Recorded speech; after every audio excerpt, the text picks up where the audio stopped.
நேயர்கள் வணக்கம். மீண்டும் இந்த ஆலயம் நிகழ்ச்சியில் உங்கள் அனைவரையும் சந்திப்பதில் மிக்க மகிழ்ச்சி. எந்த ஒரு பழங்கால திருக்கோவிலையும் கலை கண்ணோட்டத்தோடு பார்த்தாலும் சரி, அறிவியல் கண்ணோட்டத்தோடு பார்த்தாலும் சரி, வரலாற்று கண்ணோட்டத்தோடு பார்த்தாலும் சரி, நமக்கு புது புது செய்திகள் கிடைக்கும். அந்த வகையில் இதோ இந்த ஆலயம் நிகழ்ச்சி உங்களுக்காக.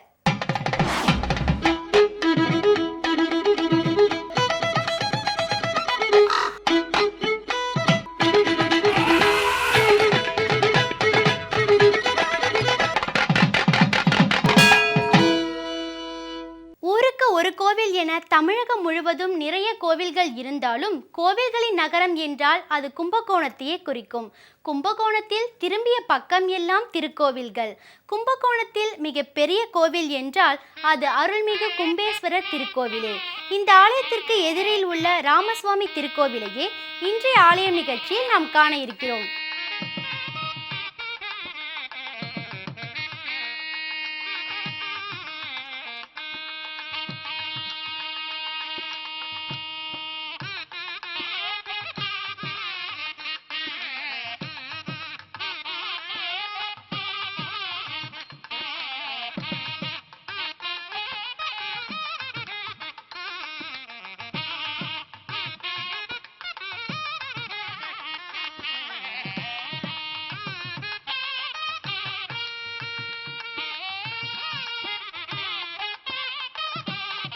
இந்தியாவில் மிக பெரும் 2 காப்பியங்கள் ராமாயணமும் மகாபாரதமும் ஆகும். ஒன்று ராமனின் வரலாறு, மற்றது பாண்டவர்கள் வரலாறு. ராமன் வழிபட்ட திருத்தலங்கள் பல, ராமன் பிரதிஷ்டை செய்த திருத்தலங்கள் பல, ராமனே மூலவராக அருள் புரியும் திருத்தலங்கள் பல.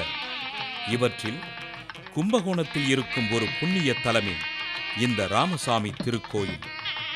கோவில்களின் நகரம் என்று போற்றி புகழப்படும் கும்பகோணம் நகரில் அமைந்திருக்கும் அருள்மிகு கும்பேஸ்வர ஆலயத்திற்கு மிக அருகிலேயே இந்த ராமசாமி திருக்கோயில் அமைந்துள்ளது.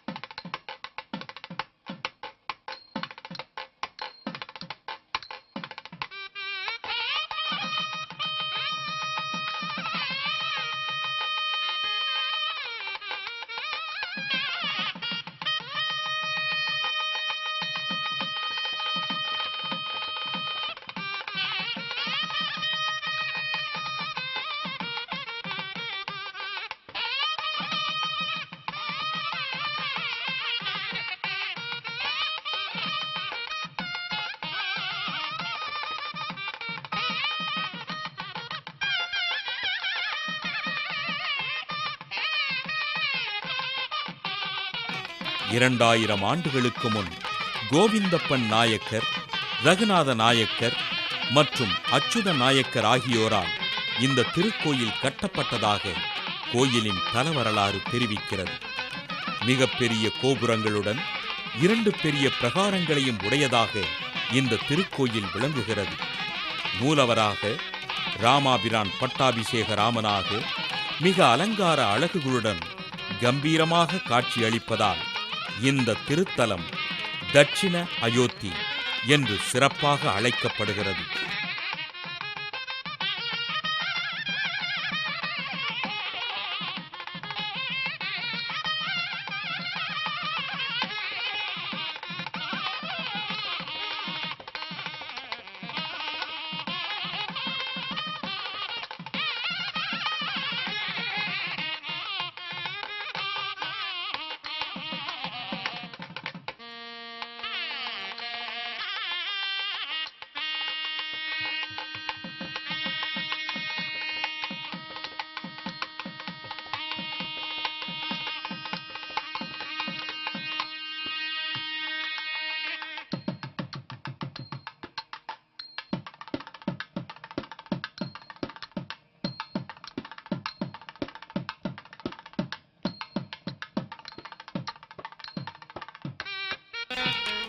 மூலவராக இருக்கும் ஸ்ரீராமன் உற்சவ மூர்த்தியாக, கோதண்டராமமூர்த்தியாக இக்கோயிலில் காட்சி அளிக்கிறார். இவர் கல்யாண மூர்த்தி என்றும் பக்தர்களால் அழைக்கப்படுகிறார்.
ராமபிரானுக்குரிய இத்திருக்கோவிலில் ஆஞ்சநேயரும் எழுந்தருளியிருக்கிறார்.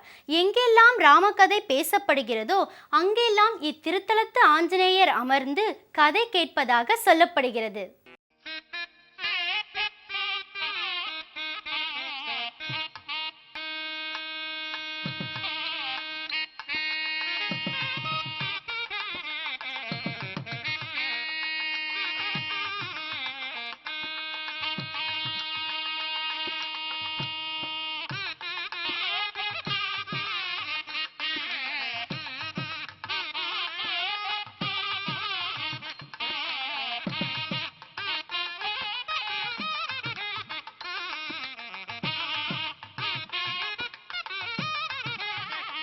பட்டாபிஷேக கோலத்தில் ஸ்ரீராமரும் சீதா பிராட்டியும் ஏக சரீரத்தில் அமர்ந்தபடி ஒரே ஆசனத்தில் காட்சி அளிப்பது இந்த ராமசாமி திருக்கோயிலில் மட்டுமே.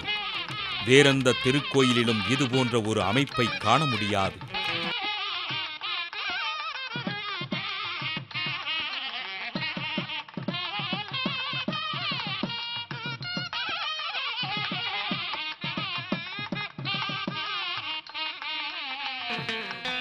பரதர் வெண்கொடை பிடிப்பது போலவும் லட்சுமணர் கைகூப்பி வணங்கும்படியாகவும் இந்த திருத்தலத்தில் காட்சி அளிப்பது அழகு. வேறெந்த திருத்தலத்திலும் காண முடியாத ஒரு அபூர்வமான திருவுருவ அமைப்பில் ஆஞ்சநேயர் இந்த ராமசாமி திருக்கோயிலில் எழுந்தருளியிருக்கிறார். அதாவது ஸ்ரீ ஆஞ்சநேயர் அமர்ந்த நிலையில் ஒரு கையில் வீணையுடனும் மற்றொரு கையில் ராமாயணத்தை வைத்துக்கொண்டு தவக்கோலத்திலும் காட்சி அளிக்கிறார்.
இந்த திருத்தலத்து மண்டபங்களில் ஓவியங்களால் ராமாயண கதை வரையப்பட்டுள்ளன.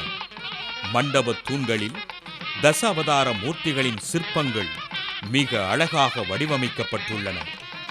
கும்பகோணத்தில் இருக்கும் இந்த ராமசாமி திருக்கோயிலுக்கு வந்து பட்டாபிஷேக ராமனை வணங்கிச் சென்றால் வாழ்க்கை வளம் பெறும் என்று இங்கே வரும் பக்தர்கள் கூறுகிறார்கள்.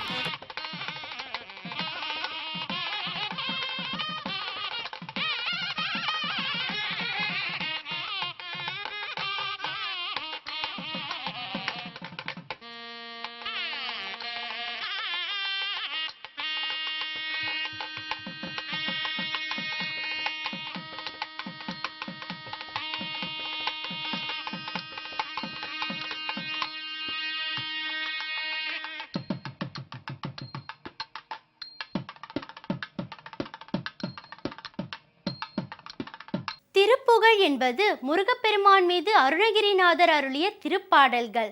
ஒவ்வொன்றும் அருட்முத்து போன்றவை. தித்திக்கும் தேன், பிறவி நோய் நீக்கும் மருந்து, வாழ்வை உயர்த்தும் வகையில் இன்னிசை அளிக்கின்றன. இதோ ஆலய நிகழ்ச்சியின் அடுத்த பகுதியாக வருகிறது திருப்புகழ். எல்லோரும் இன்புற்றிருக்க நினைப்பதுவே அல்லாமல் வேறொன்று அறியேன் பராபரமே. அருணகிரிநாதர் பழனிமலைக்கு சென்றிருந்தார். அங்கே எழுந்தருளியிருக்கும் முருகப்பெருமானை நோக்கி அவர் பாடினார் என்று தலைவலி மறுத்தீடு என்னும் பெரிய பாடல் அது. அவற்றை பார்த்து கொண்டு வருகின்றோம். அதனுடைய தொடர்ச்சியாக என்ன என்ன நோய்கள் வரக்கூடாது. அது மட்டுமல்ல, ஒருவேளை அந்த நோய் வந்துவிட்டால் அடுத்தவர்களிடம் சொல்கிறோம் அல்லவா, உற்றார் உறவினர்களிடம் சொல்லுகின்றோம், மருத்துவர்களிடம் சொல்லுகின்றோம். யாரிடமில்லாமோ. அவர்கள் அதற்கு என்ன பதில் சொல்கின்றார்கள்? அன்று அந்த பதிலை கேட்டாலேயே நமக்கு என்னவோ இக்காலத்தில் நம்முடன் இருந்து அவர் பதிவு செய்து வைத்திருப்பதைப் போல தோன்றும். அப்படிப்பட்ட துயரமான அவைகளும் எனக்கு கூடாது, நல்லவைகளை கொடி என்று கேட்கின்றார் அவர். அந்த கேட்ட நல்லவைகள் என்ன என்பதை பாடலை பார்த்துவிட்டு பிறகு நாம் பார்ப்போம். தலைவலி மறுத்தீடு காமாலை சோகை சூரம் விழிவலி வரட்சூலை காயா சுவாசம் வேகு சலமிகு விஷப்பாக மாயாவிகார பீணி அணுகாதே தலமிசை அதற்கான பேரோடு கூறி இது பரிகரி என காது கேளாது போலும் அவர் சரியும் வயது கேதிர் தாரீர் சொல்லீரெனவும் விதியாதே உலைபர விருப்பாக நீழ்காவின் வாசமல்லர் வகை வகை எடுத்தே தோடா மாளிகாபரணம் உணதடு இனில் சூடவே நாடும் மாதவர்கள் இருபாதம் உளமது தரித்தேவினாவோடு பாடி அருள் வழிபட எனக்கேதையாவோடு தாழ்வுதவ உரகமதெடுத்தாடும் மேகாறு மீதின் மீசை வரமேணும் அலைகடல் அடைத்தே மகாகோர ராவணனை மணிமுடி துணித்தாவியே ஆன ஜானகியை அடலுடன் அழைத்தே கொள் மாயோனை மாமன் என்னும் மருகோனே அருகினை முடித்தோனை ஆதாரமானவனை மழுவுழை பிடித்தோனை மா காளி நாணமுனம் அவை தனில் அடித்தோனை மாதாதையே எனவும் வருவோனே பல கலை படித்தோது பாவாணர் நாவில் உரை இரு சரண பித்தார வேலாயுதா உயர் செய் பரன்மிசை குறப்பாவி தோள்மேவு மோகமூறு மணவாளா பதும வயலிற்போக மீதேவரால்கள் தூயல் வருபுணல் பெருக்காறு காவேரி சூழவளர் பழனி வரு கற்பூரு கோலா கலா அமரர் பெருமாளே பெருமாளே. முதல்ல ஆரம்பிக்கும் பொழுது தலைவலி அது வரக்கூடாதான். அடுத்தது இன்று நாம் எல்லோருமே பல பேர் விவரமே தெரியாமல் பயந்து கொண்டிருக்கின்றோம் கூட அல்ல, நடுங்கி கொண்டிருக்கின்றோம். எனக்கு அவன் வச்சுட்டான், எனக்கு இவன் வச்சுட்டா, எனக்கு எவ்வளோ வச்சுட்டா, எனக்கு ஐயோ என் குடும்பத்தை. நினைவில் வைத்து கொள்ளுங்கள், எல்லாருக்கும் எல்லோரும் வைத்துவிட முடியாது. ஒரு எளிமையான உதாரணம் நமக்கு புரிவதற்காக, கைபேசி இருக்கின்றதல்லவா, நாம் தான் எண்ணை கொடுத்தோம், அவர்கள் தொடர்பு கொள்கிறார்கள், பதிகிறதல்லவா. இந்த எண்ணை அவர்கள் நம்மை தொடர்பு கொள்ள முயற்சிக்கும் பொழுது நாம் எடுக்காமலே இருந்து விட்டால் என்ன முயற்சித்தாலும் பலிக்காதல்லவா. ஏன் இந்த பிரச்சனை? நமது எண்ணெயை கொடுக்காமல் இருந்தால் அதுபோல நமக்கு என்னென்ன தொடர்பு உண்டோ அதன் மூலமாகத்தான் மறுபடியும் செய்வினை என்பதும் வந்து நம்மை பாதிக்கின்றது. ஆகவே பயந்து கொண்டிருக்காதீர்கள். அப்படிப்பட்ட மறுத்து வைக்கிறது அல்லது இந்த வசியம் பண்ணுறது அவைகளெல்லாம் கூட என்னை வந்து தீண்டக்கூடாது. காமாலை என்று சொல்லக்கூடிய நோய் அதுவும் என்னை தீண்டக்கூடாது. அடுத்தது சோகை, இரத்த சோகை என்பார்கள், அந்த நோய் எனக்கு வரக்கூடாது. ஜுரம் வரக்கூடாது, கண்வலி வரக்கூடாது. அது மட்டும் இல்லை, ஈழை நோயின்னு ஒன்று உண்டு. அந்த ஈழை நோய் வந்தால் அதன் காரணமாக இதெல்லாம் வரும், தெரியுதா? இப்படிப்பட்ட அந்த கொடுமையான அந்த நோய்களும் என்னை தீண்டக்கூடாது. அடுத்தது நீரிழிவு நோய் என்பது வரக்கூடாது, என்னை தீண்டக்கூடாது.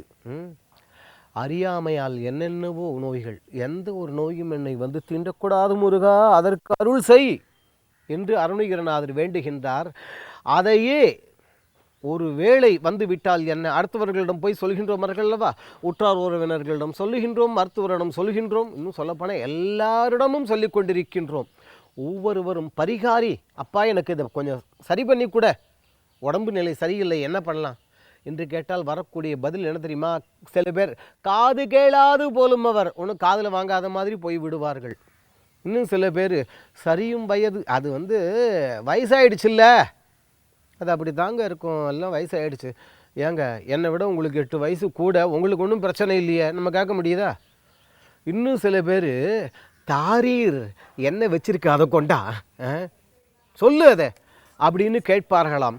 இப்படிப்பட்ட எந்த விதமான தீமைகளும் என்னை நெருங்கக்கூடாது. இந்த நோய்கள் எல்லாம் வயதாகிவிட்டதன் காரணமாக வந்துவிட்டது, என்ன வைத்திருக்கிறாய் கொடு என்றெல்லாம் கேட்கின்றார்கள் அல்லவா.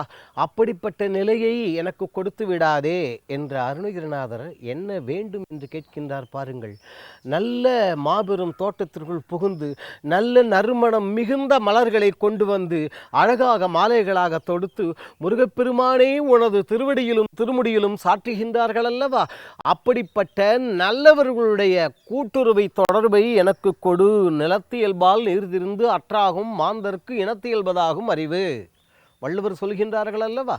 அப்படி உன்னை வழிபாடு செய்யக்கூடிய அந்த நல்லவர்களுடைய உறவை தொடர்பை எனக்கு கொடு என்று அருணகிரிநாதர் கேட்கின்றார். காரணம், நல்லவர்கள் தொடர்பு நமக்கு கிடைத்துவிட்டால் நல்லவைகள் எல்லாமே நம்மை தேடி வரும். ஆகவே நல்லவர்களை நம்மிடம் சேர்த்து வைக்கும்படியும் அவர்கள் மூலமாக நல்லவைகள் நம்மிடம் சேரும்படியாகவும் முருகப்பெருமான் அருள வேண்டும் என்று வேண்டுவோம், அவன் அருளுவான். என்ன நேயர்களே, இன்றைய ஆலயம் நிகழ்ச்சியில் இடம்பெற்ற கருத்துக்களும் காட்சிகளும் உங்களுக்கு புத்துணர்வையும் புதிய நம்பிக்கையும் தந்திருக்கும் என்று நம்புகிறோம். இந்நிகழ்ச்சி குறித்த உங்கள் கருத்துக்களை எங்களுக்கு தெரியப்படுத்துங்கள். மீண்டும் வேறொரு ஆலயம் நிகழ்ச்சியில் உங்களை சந்திக்கும் வரை உங்களிடமிருந்து விடைபெறுவது சரண்யா. நன்றி, வணக்கம்.